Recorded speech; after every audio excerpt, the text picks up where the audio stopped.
Baltimore, Maryland, one of the three most dangerous cities over the last 20 years. Every year, Baltimore, St. Louis, and New Orleans battle for the position, and I don't mean that in a good way. Cities like these dwarf the West Coast when it comes to poverty, crime, and overall dysfunction. However, over the years, LA has had a major influence on the street operations of these places. In the 90s and early 2000s, LA members would travel across the country for business dealings, and in the process, neighborhoods in these other states gained the Piru, Hoover, or Crip affiliations. Well, Baltimore was definitely one of these places, as many of their neighborhoods have affiliations. But the unique aspect is that these names mean nothing and have zero implications. They tried to replicate the structure of LA, but they failed after a very short try. For example, the idea of big homies, OGs, and DPs did not fly in Baltimore whatsoever. Overall, they completely rejected the concept of rank, meaning that a young member had way too much pride to look at another man as an OG, and definitely way too much pride to take orders from another man as well. Just because you tell me that these guys over there are my rival doesn't mean that I have to see them as a rival. This is because historically everything in Baltimore operated on an individual level. So if one guy has a problem with another man from the same neighborhood, there's nothing stopping them from beefing. On the flip side, if a big homie tells him that he has to be rivals with his friend, he's not gonna go for it. Well, for most people in Baltimore, this was just accepted as the way things go, but for one man, he wanted to make a change.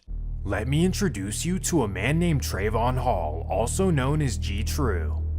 Trayvon grew up in West Baltimore, specifically the corner of North Hilton and West Baltimore. Historically, this has been one of the most dangerous corners in the city, where numerous rivalries have taken place. Well, True took major pride in his corner, and he wanted to start a crew that could take it over. He loved the idea of being the leader of a feared crew, a man who could tell other men what to do.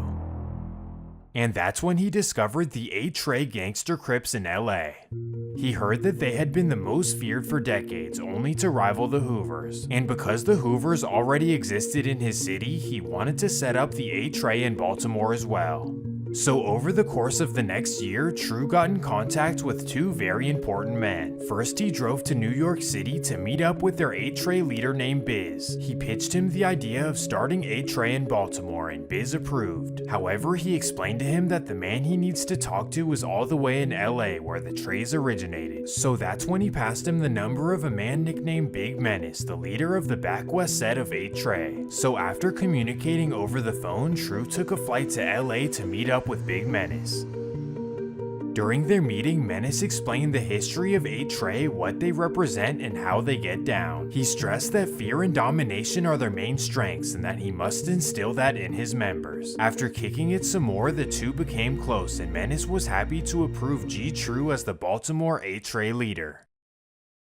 So in 2013, G. True returned to West Baltimore and began recruiting.